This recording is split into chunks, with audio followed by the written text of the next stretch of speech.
Welcome to the Places and Profiles podcast, the podcast that explores the issues, stories, and people that have shaped places into what they are today. Here's your host, Adam Kamek. If you're interested in starting a new website, then get your domain name and web hosting through Bluehost. Bluehost is easy to use, has great customer support, and easily integrates with WordPress, Google Workspace, and numerous other online tools. Plus, if you get your hosting at my link, then you could potentially get your site promoted via this podcast.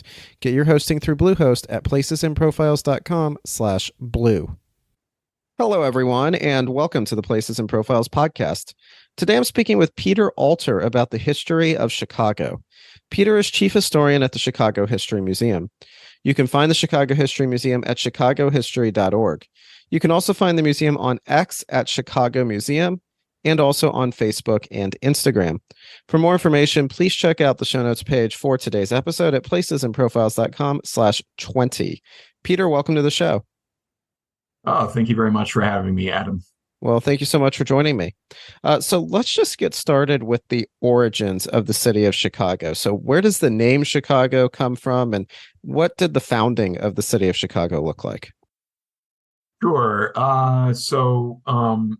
Like lots of topics in history, there's always a little bit of controversy. So in terms of our name, it is generally believed to be derived from a kind of wild onion, similar to a leek that grew along the sandy banks of the Chicago River. Of course, if any of your fans have ever been to Chicago, there's no longer sandy banks of the river, but you have to go back nearly 200 years to see the river in that condition. So that's based on an indigenous word for that wild onion growing along the banks. I will say over the last few years, there have, especially one expert in the naming of this wild onion and the city is definitely disputing that, but that at least currently that's the story we go with, for sure. And then of course, when you talk about the founding of any place in North America, you definitely need to talk about indigenous groups that were here long before sort of a founding of a European or European American settlement. But generally we think about the Potawatomi, the Ho-Chunk, and several other indigenous groups that were in the Chicago area, what we know as the Chicago area for, of course, centuries before European or European American settlement. Also, Chicago was a swamp. So the downtown Chicago that we think of today was not a place where indigenous groups were, right? So for example, if people mark the founding of Chicago with the development of Fort Dearborn at the mouth of the Chicago River where it enters Lake Michigan, that was not a place where people lived, really until white settlers and others were here. Of course, DuSable is known by different names and different pronunciations, but Jean-Baptiste Point DuSable was our first established non-indigenous resident. Again, like the onion growing on our banks, his exact origins are up for some debate. Some people say Haitian, some people say more generally of African descent. But at any rate, he was here as a non-native settler and really was the first non-native resident of what we know as Chicago today. And that's in the late 1700s, early 1800s. So, how did we start to see the initial growth of the city really take off? What did that look like? And what does the city look like come 1871 when we have the Great Chicago Fire? Just how much has Chicago grown up to that point? Yeah, Chicago grew, was a fast growing city up to the time of the Chicago Fire. So early October 1871. Um, that growth was fueled in part by uh, Northern and Western European immigrants, Irish, German, Scandinavian, white migrants from the Midwest, and also the fact that Chicago was, its favorable location in terms of at least until later in the mid and later in the 19th century, the water transportation. So I've already mentioned Lake Michigan and the Chicago River, and those waterways, really helped establish Chicago as a transportation center of what was known as the West or the Great Northwest. Then, of course, it'd be weird for many listeners to think, oh, wow, Chicago as the West. But really, until later in the 20th century, Chicago was often called the West, despite what's well west of us, lots of country. So Chicago was, developing, and I would say mostly haphazardly. If we think of sort of the ordered grid pattern of Chicago today, with the 0 point at State and Madison, that was not necessarily the case before the fire, although there was an effort to have a grid pattern. And think of the city primarily within the boundaries of North Avenue, where the Chicago History Museum is located. The reason it was called originally named North Avenue, because that was really the northern boundary of the city. Western Avenue. So North Avenue today in our grid is 1600 North. Western Avenue is 2400 West. And Roosevelt Road or 12th Street is 1200 South.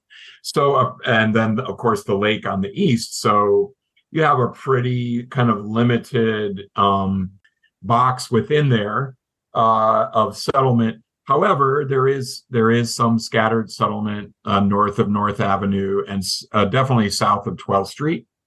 So, any folks who know anything about Chicago literature, they'll know Upton Sinclair's classic novel, The Jungle, first published in toto in 1906.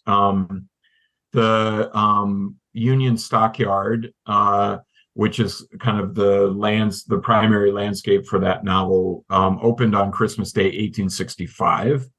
And a lot of 12th Street, was untouched south of 12th Street, West or Western Avenue. What there was untouched by the fire. So there was not the architecture that we associate with Chicago. There was a public transportation system, some streetcars that are horse-drawn, but some motor-driven public transportation, the developments of a sewage and water system, but a lot of that was erased by the Great Chicago Fire of 1871. Yeah, and you raised a couple of topics in your response there that we'll come back to later. So I want to return to some of the European immigrant groups. I want to return to talking about Upton Sinclair's The Jungle and the Union Stockyards and the meatpacking industry. But I guess I want to build off of a point and then segue into my next question. So you referred to Chicago there as being thought of as the West or the Northwest, and of course, Northwestern University, is in suburban Chicago and has its name in large part because of the Northwest Territory. So for at least early American history, that was the way that Chicago was thought of geographically. But let's go back to the fire for a moment. You talked some about how the fire changed the character and the architecture and the layout of the city of Chicago. But the Great Chicago Fire, of course, it's not just an event that directly affected Chicago and Chicagoans, but it's something that has really seeped into the larger American narrative and American popular culture. So what can you tell us about what really happened with the Great Chicago Fire and some things that maybe are mythologized about that are not actually true? Sure. So, yes, starting with mythology, while the fire did start in Catherine O'Leary's barn, it wasn't her fault or the result of a cow, Bessie, kicking over a lantern.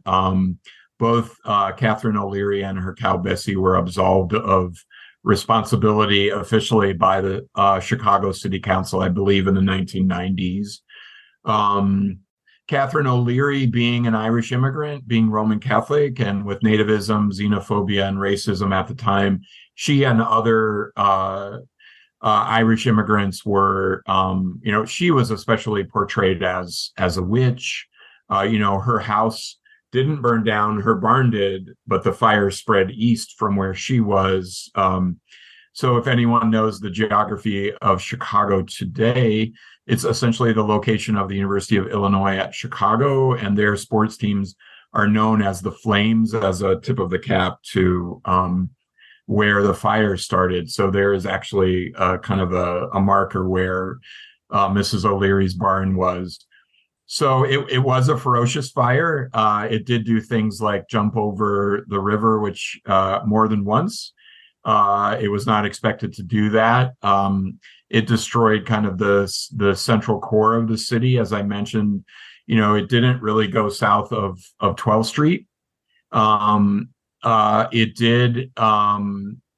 It killed, I believe, over 200 people, great property loss. Many people were made homeless. And so, yes, and as you mentioned, Adam, it did seep into popular culture, songs, books, artwork, all of it, much of it sort of fanciful and fantastical. Of course, Chicago rising as a phoenix out of the ashes. And a lot of that, especially the phoenix bit, really comes from the 1893 World's Columbian Exposition. And Chicago, this great city, 22 years later, hosting, this wonderful World's Fair. That's all awesome. I think if folks can visit Chicago History Museum in person or even visit our website, they'll learn about our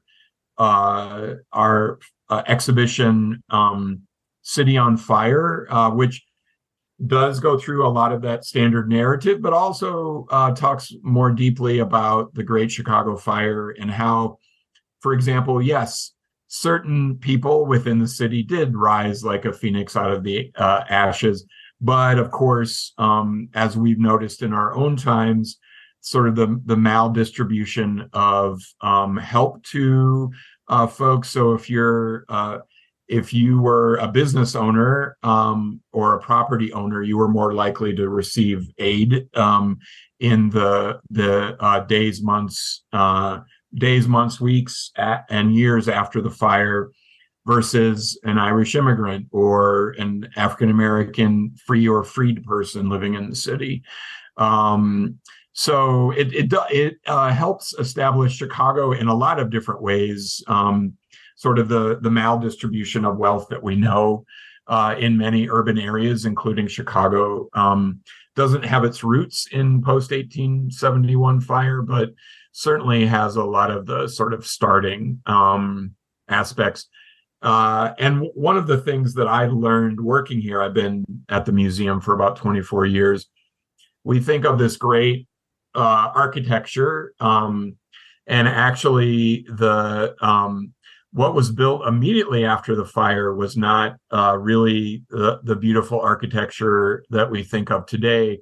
It was a lot of low-rise buildings, and the architects and the builders were very concerned about another fire. And so the buildings that they built weren't necessarily the most beautiful buildings. So a lot of those buildings were torn down by later in the 19th century. And then that's when you have the flowering of like Louis Sullivan buildings, the Prairie School architecture, the Chicago area, and actually where I live in West Suburban Oak Park, Frank Lloyd Wright and so forth. So that the fire helps create kind of a clean slate in the urban core, but that clean slate is quickly filled up with some buildings that we don't really have anymore. Now, you mentioned that 22 years after the fire, Chicago hosts the World's Fair. Can you talk about the Chicago World's Fair of 1893 and just how significant that was to the city of Chicago and beyond? Sure. Yes, it was a significant fair in terms of things that we're kind of very familiar with today. It was George Ferris designed the first Ferris wheel. It was meant to rival the World's Fair that featured the Eiffel Tower, and the original plans were kind of for an Eiffel Tower that would move around the fairgrounds. So they did want something that would move. The Ferris wheel gave magnificent views of the Midway, of Lake Michigan, these huge cars that you could stand up on. The hot dog debuted there. I believe the hamburger, Cracker Jack, zippers, lots of technological innovations, lots of neoclassical architecture, lots of temporary buildings made out of this kind of plaster material called staff, S-T-A-F-F. If anyone's ever been to the Museum of Science and Industry, a great place to visit after you come to the Chicago History Museum. That was on the fairgrounds, the only remaining building. It was the Palace of Arts and Culture, I believe, and is a gorgeous building and also a great museum. And people came from all over the country, all over the Midwest, all over the country, and to some extent all over the world. There were, as we dig more deeply into the fair, we're becoming more familiar with what was known as the human zoo. So an effort to sort of show these, at the time, these exotic or orientalized cultures, indigenous people from the Pacific Northwest, Arabs from, modern day Lebanon, Palestine. That's actually the origins of the Palestinian community in the South Loop that grew and made Chicago one of the largest Palestinian communities in the U.S. So lots of things, good, bad, and ugly came out of the fair. And the development and redevelopment of that part of the city on the south side. So yes, a major event. If anyone's familiar with the Chicago flag, there's 4 stars on the flag that represent 4 kind of moments in time or 4 pillars of Chicago history. Fort Dearborn, the fire, and the 2 World's Fairs, 1893 and 1933 to 34. So our politicians believe that it rise to a star status on the flag.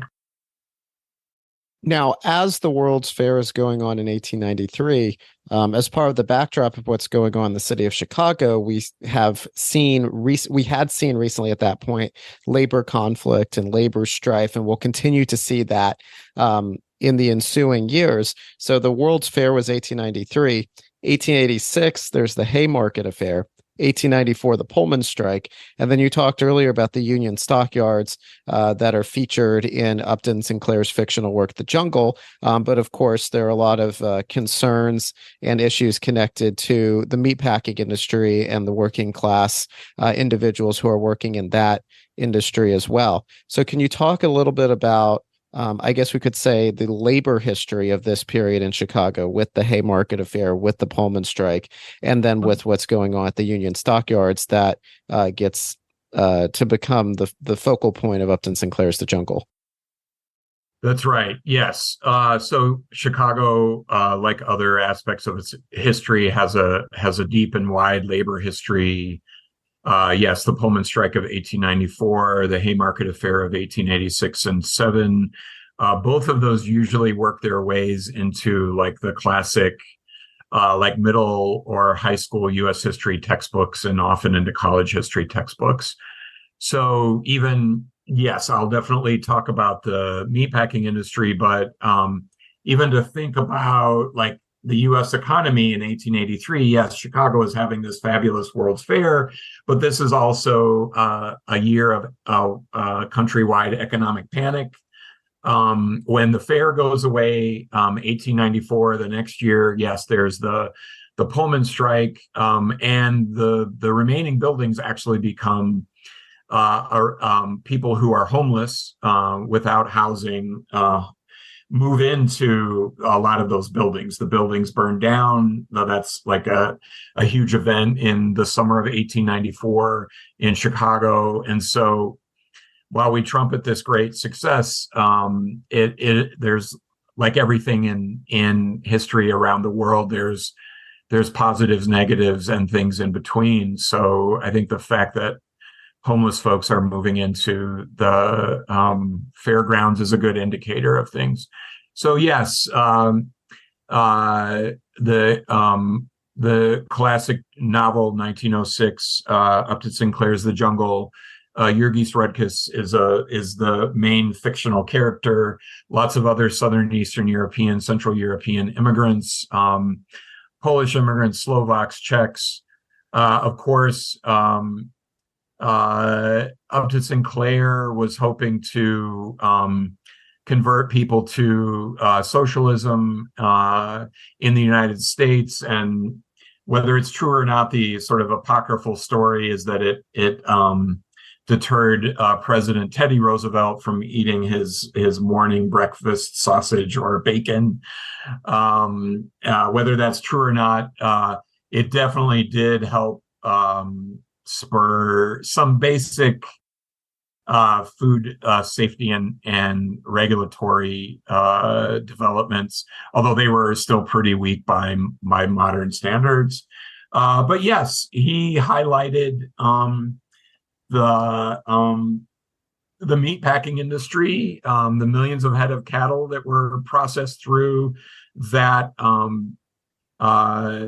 that location in on the south side. The back of the yards community is highlighted as well. Many of those immigrant groups are included. And what Upton Sinclair is trying to do is make that sort of equivalence between the way that the animals are treated in slaughtering and the way the workers are treated. And certainly there's, quite a bit of reality to the kinds of injuries that that workers sustained in that industry, the brutality of slaughtering cattle, and so forth. However, there in the years since 1906, lots of scholars have looked into the novel, and the story of the worker falling into the pickling vat, that never happened, and other bits and pieces. Also, I actually am very close friends with a well-known historian of Chicago's Polish communities. He grew up in back of the yards, of course, not as early as the early 20th century, but he said, there's a lot of life and vitality in that community, whereas the novel really just focuses on the brutality of living in that community, which certainly existed, but it does kind of remove agency from the folks there. But as you mentioned, with the Pullman Strike, the Haymarket Affair, which really stems from the 8-hour workday, that was also the meatpacking industry, another focal point of labor organizing, labor history. And by the 1920s, you have the same Southern Eastern Europeans working there, also African Americans and Mexican immigrants as well. Now, you've talked about European immigrant groups a couple of times here, and you mentioned the Poles, especially during that answer. Can you talk a little bit more about these groups of Europeans who came over, settled in Chicago, and what their continuing influence is today? Because we still very much see, a strong, vibrant Polish community in Chicago. The Serbian community in Chicago, I believe, is not only the largest in the U.S., but the second largest for any city in the world, behind only Belgrade, the capital of Serbia. There's a Greek town in Chicago. You don't get that in every major U.S. city. So can you talk a little bit about these different European groups that have found a home in Chicago? Yeah, I certainly can. And I would be remiss again for your listeners who could visit the Chicago History Museum. Earlier this year, we opened our Back Home Polish Chicago exhibition, which tries to interpret 150 years of the history of Polish Chicago, which highlights things like the back of the yards community, the meatpacking industry. The Polish community, especially in terms of European immigrant groups, is unique in the sense that it experienced a great growth in the late 19th and the early 20th centuries, but also in the post-World War II era for displaced persons, in the 1970s and 80s as people were fleeing the communist dictatorship and the collapse of the command economy. And then really in the 1990s, after the collapse of communism until 2004, and Poland joins the European Union. So the Polish presence can be, seen even today. And it's not necessarily going back to like the jungle era. Polish communities are greatly dispersed, and there is not beyond churches and some organizational headquarters in the city. A lot of the Polish community today is dispersed.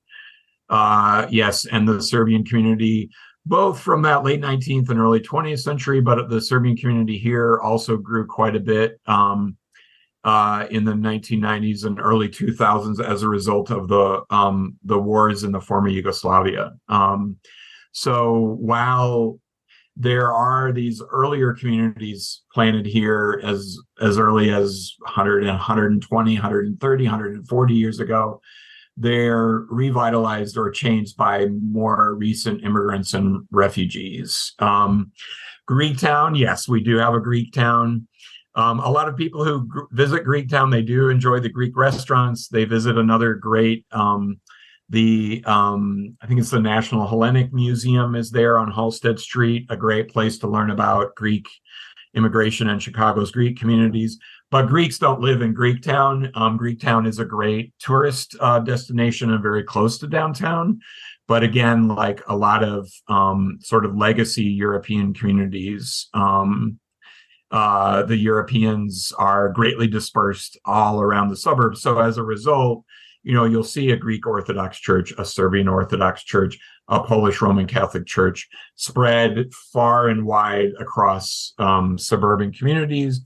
There are a lot of those churches that still exist in the city, and people will commute in for mass or liturgy on Sundays for those kinds of things. The Jewish community is the same way, living throughout neighborhoods like back of the yards. There were at least one or two synagogues there. Southeast Chicago had a synagogue.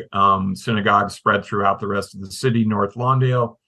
But those communities have also dispersed into places like Skokie, Niles, and so forth. So you see those communities there that could trace their roots back to,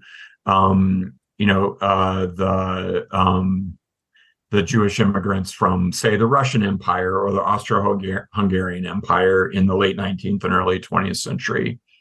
And then, of course, with racial change and the Great Migration and Mexican immigration and other Latino groups coming in, as early with the Great Migration starting. Officially, we say in Illinois around 1916, there is that the mixture of migrants and immigrants from Europe, Black migrants from the South, and white migrants from the Midwest. And so you have racial conflict, but you also have folks trying to get along to lobby for better wages in steel or meatpacking or Pullman car making. And so there is racial conflict. There's also efforts to try and find common ground in various ways for various purposes.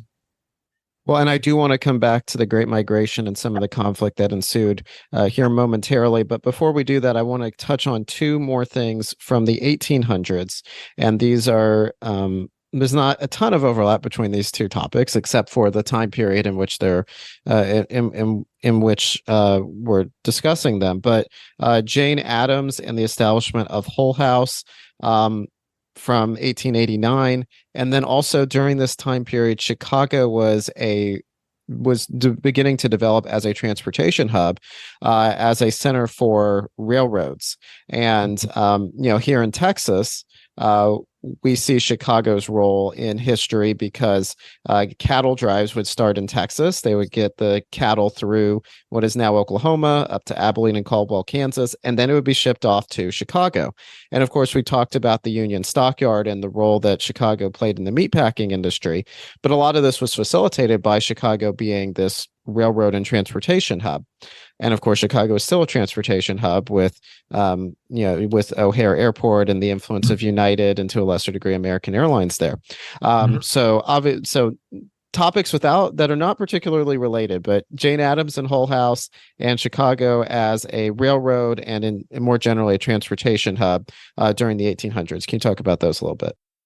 Sure. And actually, the sort of the center, the major rail yards were very close to Hull House. And so definitely folks who used Hull House some of them were definitely employees of the railroad industry, that sort of freight handler from Carl Sandburg's classic Chicago poem.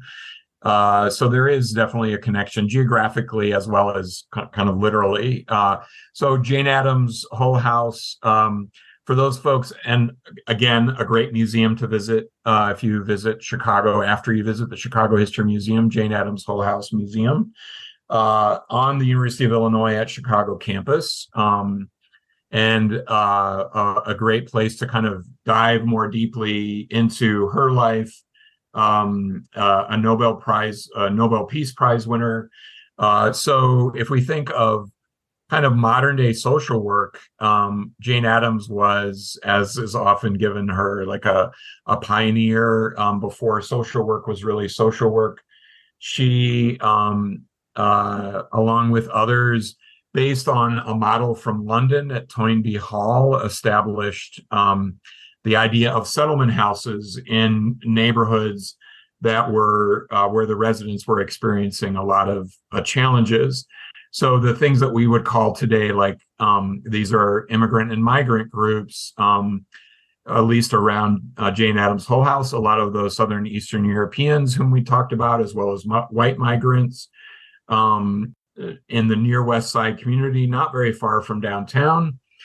They're experiencing things like trying to learn English, become U.S. citizens, find a job, disputes with their landlords, disputes with their bosses, domestic violence, food insecurity, all of those issues that we think of kind of social workers helping folks out with today. That's what Jane Addams Hull House did. And these were primarily white middle-class women. Jane Addams was from Illinois, from a very small town near Rockford, Illinois, I think called Cedarville. And so she worked with other reformers in that, typically what gets called the progressive era, to address a lot of these problems.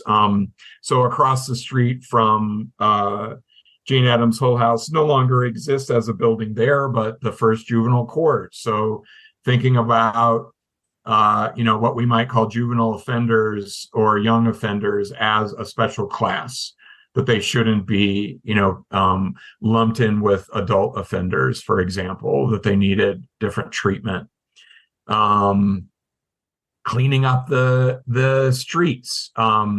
Famously, Jane Addams asked for her Halstead Street in front of Hull House to be repaved. Well, it turned out that it had been recently repaved, but they needed to scrape the horse poop off of the street to clean it up. So a lot of those reforms that we kind of associate, like, think if you have street cleaners where you are, those kind of come out of Jane Addams' Hull House and other urban reforms. The freight industry, yeah, Chicago was a transportation hub, as I mentioned. Carl Sandburg gives that freight industry a shout out in his Chicago poem, again, making Chicago this transportation hub along with its waterways, and then eventually Midway and O'Hare airports, and also the interstate expressway system. I know people will think of us and our horrible traffic. Well, we have horrible traffic because a lot of interstates come together here. Yes, lots of freight traffic as well as passenger traffic really passed through Chicago. So if you wanted to go from New York to Los Angeles, you had to go through Chicago.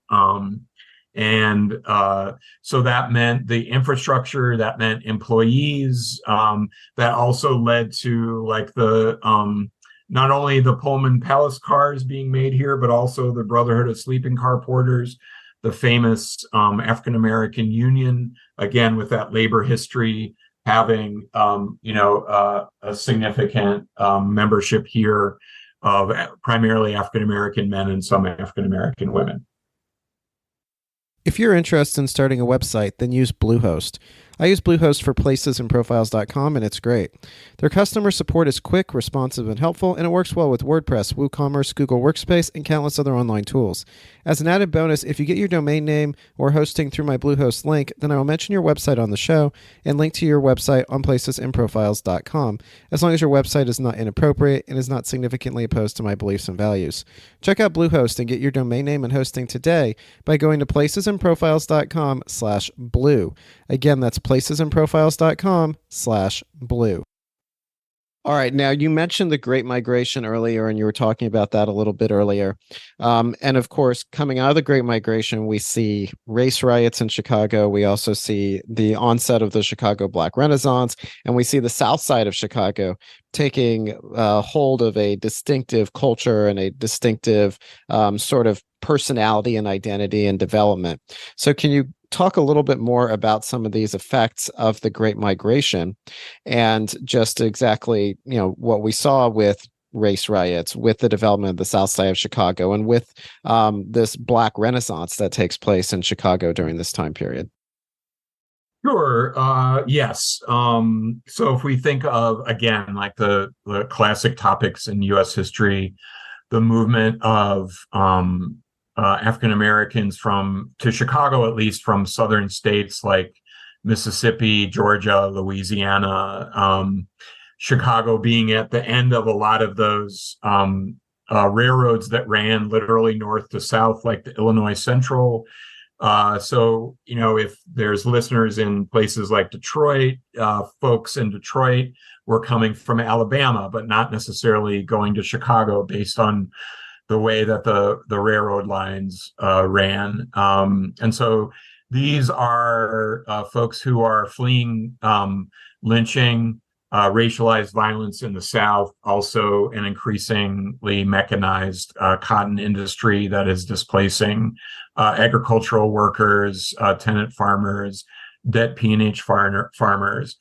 And they are, when they get to cities like Chicago, but also think like Detroit, Cleveland, Pittsburgh, Indianapolis, and of course, New York, they're all settling in these racially restricted areas.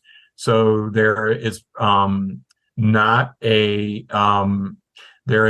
sort of integration right away, and this shouldn't surprise any listeners. So there's a community that we know as today as Bronzeville, which is essentially, Chicagoans never like to make comparisons to New York, but Bronzeville is Chicago's Harlem. And so, yes, you mentioned the Chicago Renaissance, the way there was a Harlem Renaissance. And I appreciate you mentioning the Chicago Renaissance. There was, because it often gets overshadowed by the Harlem Renaissance, a lot of writers, artists, and artists near and dear to Chicago History Museum, Archibald J. Motley Jr., some of his art is on display at the Chicago History Museum on loan to us. His son was like a 40-year archivist at the Chicago History Museum. Richard Wright, and many other authors and artists are connected to the Chicago Renaissance. What happens, of course, with racially restricted zones is that while there's segregation, which is a negative aspect of it, it does allow for this flowering of Black businesses, of Black literature, of Black culture in and of itself. And so you also do have, like what's classically said about Bronzeville, is like you have meatpacking workers or steel workers living in the same building as dentists, doctors. And so you also have the development of, in Chicago and in other places, a Black middle class, doctors, dentists. In our collections, we have the dental instruments. They're kind of scary looking, but the dental instruments of the first Black dentist in Chicago, by the name of Dr. Williams, and it's several generations of dentists now in that family. You have the Supreme Insurance Life Company, or Life Insurance Company, rather, which was really the first company to offer life insurance policies to Black policyholders.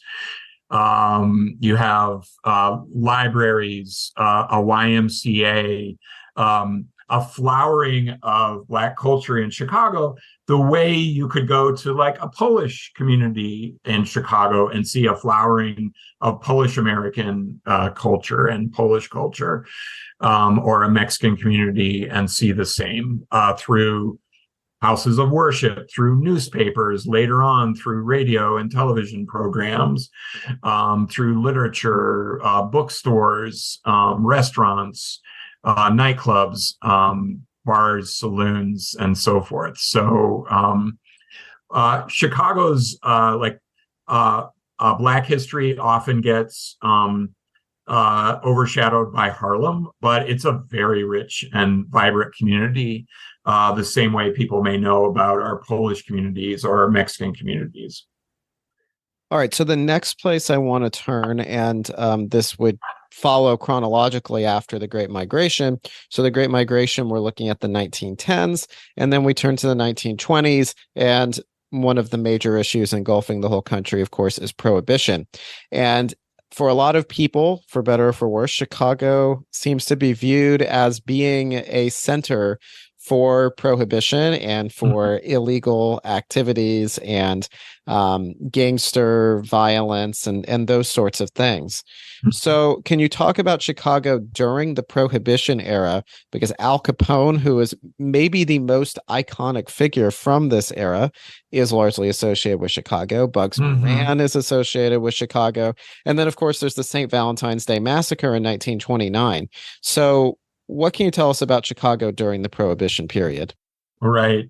So, yes, one cannot talk about sort of a chronological march through Chicago's history without bringing up the dreaded Al Capone and probably our most famous temporary resident, unfortunately, despite the fact that Dr. Martin Luther King Jr. lived here temporarily. Of course, Barack Obama had his time in Chicago.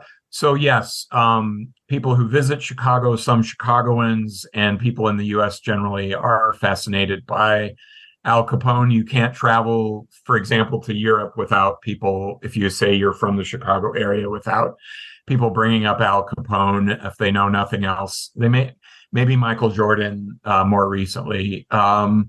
So yes, the narrative that I like to present, which is not necessarily the most popular narrative, but more historically accurate, Chicago was both like a center point for prohibition and the illegalizing of the consumption of production and consumption of alcohol through the Prohibition Amendment, as well as efforts to skirt the Prohibition Amendment.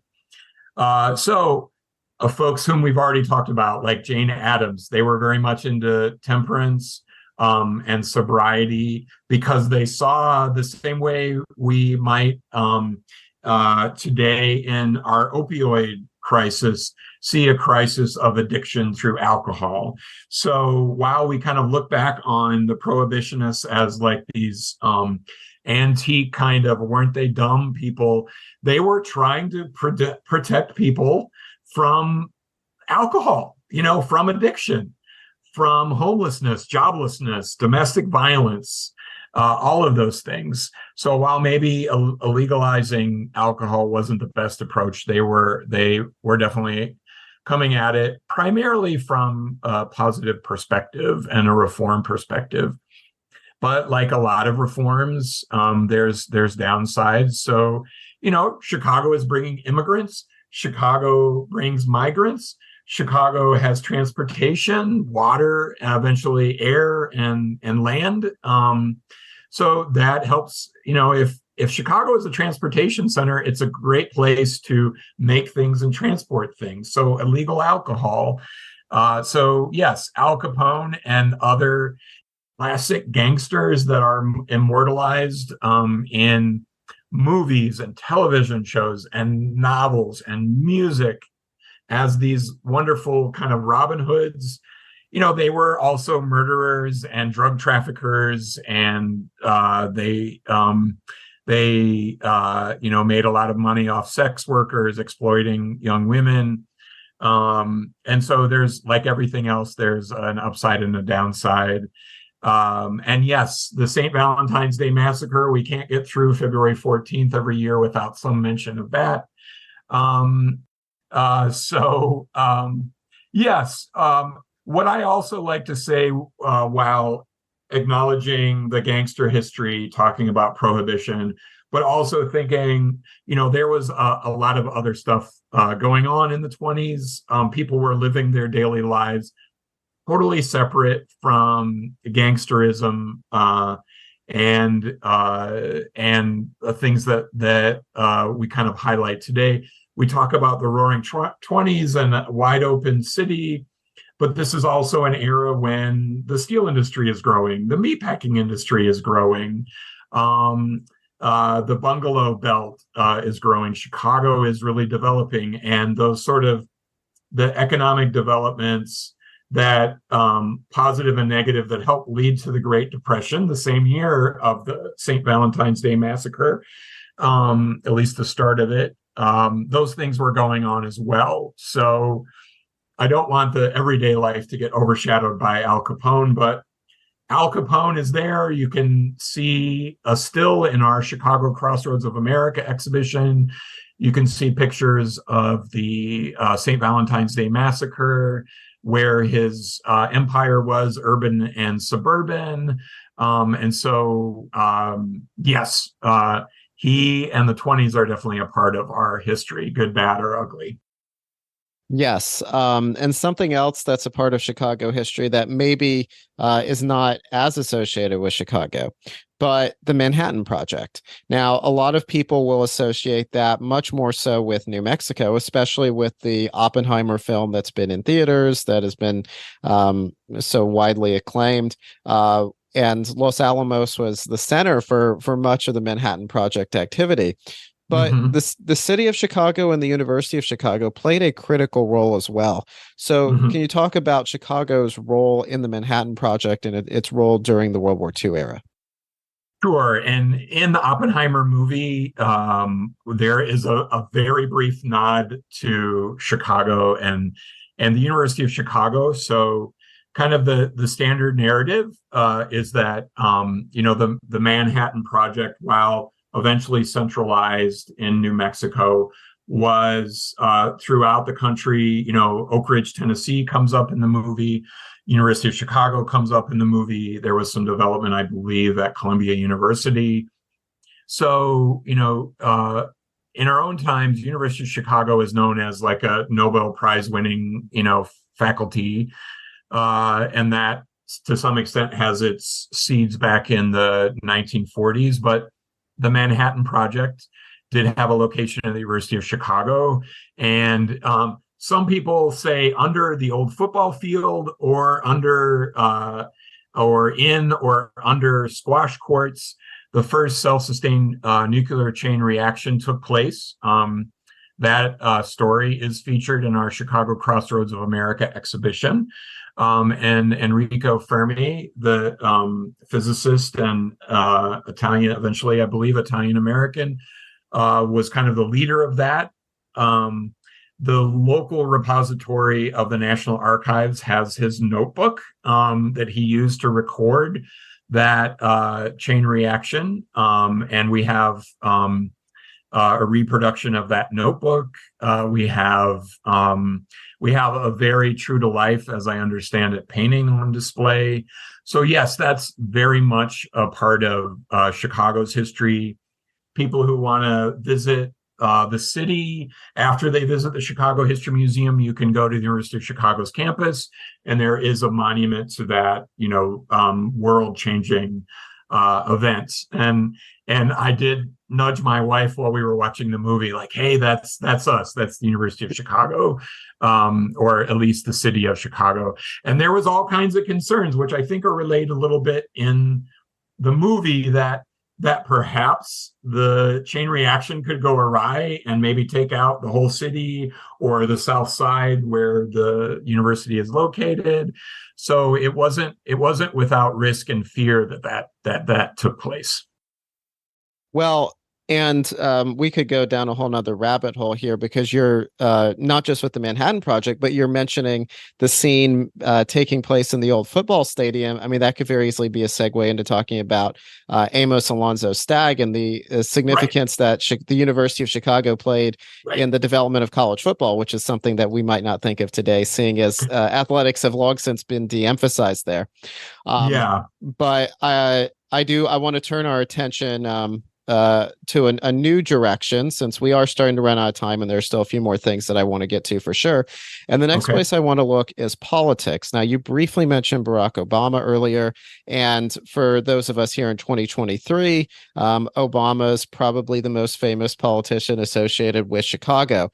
But in throughout much of the 1900s, the Daley family have been the iconic figures in Chicago politics. So can you talk about this Daley family Democratic Party machine and its influence in Chicago? And then, of course, Chicago is also very much associated with the 1968 Democratic National Convention during one of the most chaotic times in our country's history. So can you talk a little bit about that with the Daley family machine, the 68 convention, and then work our way down to the present day? And of course, Chicago is still very relevant politically with Obama becoming president, Rahm Emanuel being his chief of staff, etc. Mm-hmm. Sure. Yes. The Daley family, Richard J., the elder of the two Daley mayors, and his son Richard M., who actually served longer than his father. The Daley family machine and support of the Democratic machine came out of the South Side Irish American Bridgeport neighborhood. From the early 20th century, Richard J. Daley had a series of local and state offices and then came to power as mayor in the 1950s and reigned until his death in 1976, I believe, while he was in office. And I would say the Democratic machine existed in the city and Cook County, where Chicago is, before him. Typically, political historians go back to Anton Cermak as kind of an early progenitor of the Democratic machine. But really, what Mayor Daley, the first Mayor Daley, perfected was the patronage of the Democratic machine. And so just as people think of Al Capone and his nefarious affairs, the idea of vote early, vote often, really comes out of Chicago.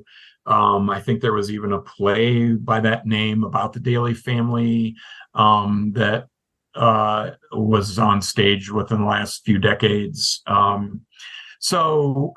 Through basically political patronage, handing out jobs, creating a weak city council, so a powerful executive and a weak legislative branch. Mayor Daley, the elder, really controlled everything that happened in Chicago from the 1950s through the 1970s. Intense loyalty on behalf of members of the city council, ward bosses, precinct captains, state legislators, maybe who held dual roles. And so he not only controlled Chicago and Cook County, he also controlled what happened in Springfield, our state capital, which also developed a lot of ill feelings for the city and the rest of the state. So over a couple of decades, then knowing that we're running out of time, but also thinking about sort of the low light of his time in office, the 1968 Democratic National Convention, which eventually nominated Hubert Humphrey, of course, who lost to Richard M. Nixon. But what happened with the Democratic National Convention in Chicago, which took place, the actual convention venue was on the south side in the meatpacking district at the International Amphitheater. But the thing that everyone knows about are the police confrontations, the civil disturbances, and the riots throughout the downtown core, and then on the north side, very close to the museum.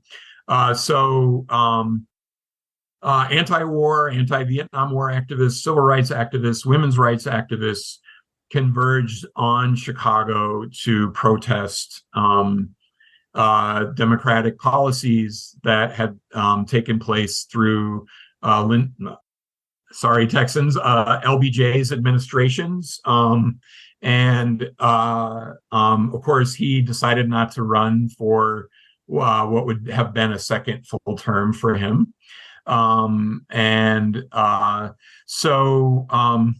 There were these activists converging on Chicago, but Mayor Daley, the first Mayor Daley, really overestimated, and his aides and others overestimated how many people were going to come.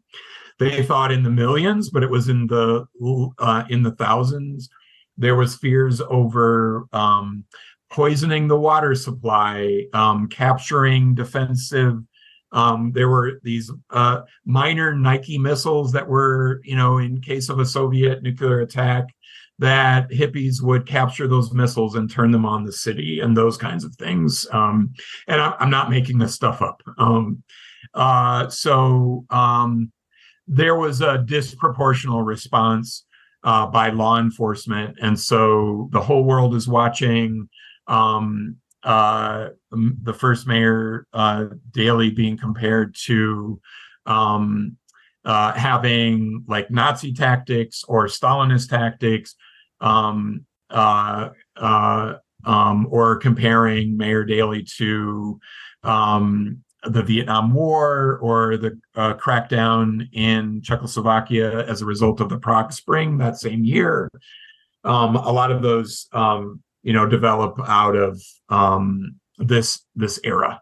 And also, Mayor Daley didn't do himself any favors. His malaprops and his shouting from the convention floor, and the police are going to not cause disorder, preserve disorder, that they the shoot to kill order, all of those things. He was not his best friend either, by these malaprops, misstatements, and his own straight-on policies. His son, with the 1996 Democratic National Convention, definitely tried to recuperate that Chicago as a convention center for at least the Democratic Party. And next year, we'll see the DNC returning to the city, or 2024, I should say. Yes. Couple more things I want to quickly touch on before we wrap up. Earlier, you said that when someone from Chicago goes to Europe, Al Capone and the Prohibition era would be mentioned, but also Michael Jordan will be mentioned. And I talked a little bit earlier very briefly about Amos Alonzo Stagg and college football with the University of Chicago. But the professional sports landscape has really played a large role in shaping the way Chicago is viewed to outsiders. When we think about the Cubs curse and them going 108 years without winning a World Series, the 85 Bears, and then the Bulls through the 90s and those 6 championships that were won by the Michael Jordan, Scottie Pippen led teams. So can you talk a little bit about the role that sports, especially professional sports, has played in the city of Chicago and the way it's been viewed? Yeah, I think especially in the post-World War II era, aside from Capone and maybe the 68 Democratic National Convention, where we are known for our pro teams. Michael Jordan and the 90s Bulls, hopefully chief among them, for their victories, their double three-peat in the 90s, what eventually leads to the building of the United Center, where the 1996 Democratic National Convention takes place, and sort of Chicago as this, we are not just these negative things, we are these successful things. We're also not just the meatpackers or the freight handlers that were these sophisticated teams that can travel around the country and to some extent the world through the Dream Team and the Barcelona Olympics. Yes, and the shuffling crew of the 1985 Bears, who win the 1986 Super Bowl in a runaway, and the Monsters of the Midway, which is actually grabbing a name from Amos Alonzo Stagg's team in the University of Chicago. And with Dick Butkus and his recent passing, he was like a reincarnation of the 1930s and 40s Monsters of the Midway. Gale Sayers, Walter Payton. Unfortunately, there's not as much to talk about more recently. Later in the 1990s and 2000s, and Soldier Field being on the lake and this frozen tundra. So yes, a lot of those images, I think, especially from the Bears, and maybe Monday Night Football, and then the 1990s Bulls, about Chicago, are kind of generated in that way. And then, of course, the Cubs and their breaking of the curse in 2016, and yes, 108 years. The White Sox went almost 100 years, 1917 to 2005, I think it was. Yeah. So they had a long drought. They cheated in baseball. They were so good, they cheated in 1919. They intentionally played poorly, which is odd for a Chicago baseball team. I think they try and play well, but they accidentally play poorly. So yeah, Chicago, fortunately, is known for winning and losing, which brings a lot of, I think, friendly rivalry between cities, and also within the city, with the White Sox and the Cubs. Yeah, and that 1919 scandal with the White Sox, the Black Sox scandal has Yeah, been influential in the way people view the city as well. yeah, And Chicago sports figures being relevant outside of the city of Chicago, that goes back, that goes back decades and decades. I mean, Red Grange in the 1920s would be someone who right, was very influential on a national scale. sure. And we didn't mention the Blackhawks in there, but of course they've had their shares of success and of misery as Hmm. well. Before we wrap up, though, two quick things. So we've talked about a handful of different Chicago landmarks over the course of this conversation. We briefly mentioned O'Hare and Midway airports. You mentioned Soldier Field there. We have not mentioned Willis Tower, which, of course, due to its remarkable height, has long been iconic with Chicago. We haven't really talked Hmm. about Lake Michigan a whole lot, even though obviously the city's presence on the lake, its location on the lake, is very significant to the telling of the story of the city of Chicago. And then, Marshall Fields and the iconic location downtown and kind of the influence of some of these major shopping streets like State Street and Michigan Avenue factor into the story as well. So can you talk a little bit about some of these Chicago landmarks for a minute or two? Sure, yes. And you fly into the city, and you see these landmarks. Yes, the Willis Tower, originally known as the Sears Tower, for decades was the world's tallest building, is still a wonderful place to visit. They now have not, I haven't been in this, my own fear of heights, but they essentially have this little glass box that hangs out over the side of the building. That's a great place to visit. The Hancock Center, a lot of those kind of skyscrapers that we associate with U.S. skylines really came out of Chicago, and even going back decades before. Um, Millennium Park is kind of known now as like the welcome mat to the world. Supposedly, the second mayor, Daley, had his dentist's office above the mess that became Millennium Park, and he's like, I need to fix that. So Millennium Park came about for the celebration of the year 2000. Of course, the Bean Cloud, the AKA Cloud Gate, is a wonderful place to visit. There's also that Chicago legacy of buildings. Visit the Monadnock building, which is both like a tip of the cap to old architecture as well as the internal skeletal structure that becomes known for building skyscrapers. Then there's, yes, the lake, Lake Michigan, the beaches in the summer. Yes, we are willing to swim in 60 or 70 degree temperature water here. I do it every year. And that's not the polar bear plunge times. And so really, I think like certain cities in the US, a lot of nature comes together with the city. And so you do get these, like, especially from the lake, these great uninterrupted views of the city skyline, which are, tremendous. Lakeshore Drive is a fabulous drive. I would encourage folks, if you visit the city, to drive up and down Lakeshore Drive, because you can get great views. Of course, we were talking about sports. Wrigley Field, now one of the oldest ballparks, I think, not quite as old as Fenway in Boston, but still pretty old. So you have a lot of these, dare I say, iconic structures that come out of Chicago. Yes. All right. And where I want to conclude our conversation is with nicknames. Of course, Chicago is known as the Windy City, Okay. and it was previously known as the Second City. Right. So can you talk about those two nicknames? Now, the Second City one is not used nearly as often. The Right. Windy City nickname is still used all the time. Can you talk about those two nicknames, how they came about, and how that's shaped the way Chicago is viewed?